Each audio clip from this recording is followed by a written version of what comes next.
Hello friends, कसं आहे तुम्ही सगळे? बरे आहात ना? सकाळी बघितलं दूध तापवलं तर दूध थोडंसं खराब झालं, म्हणजे त्याचं पनीर झालं. मग मी या दुधामध्ये थोडीशी साखर टाकली आणि ते आटवून घेतलं. मग मला थोडीशी आयडिया आली, म्हटलं का नाही, समर आहे तर आपण फ्रूट मिल्कशेक बनवूया.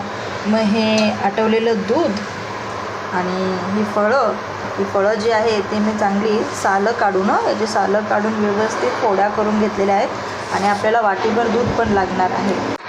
मी एक कपभर दूध घेतलं, त्यामध्ये फ्रूट्स टाकलेले आहेत आणि आता काजू बदाम पण थोडे टाकलेले आहेत आणि हे आटवलेलं दूध थोडंसं खराब झालं होतं ते टाकूया आणि मिक्सरला छानपैकी ब्लेंड करू. त्याच्यामध्ये ऑलरेडी साखर आहे म्हणून साखर टाकत नाही आहे, 1-2 बर्फाचे तुकडे टाकते आणि आपलं मस्तपैकी फ्रूट मिल्कशेक तयार झालेलं आहे.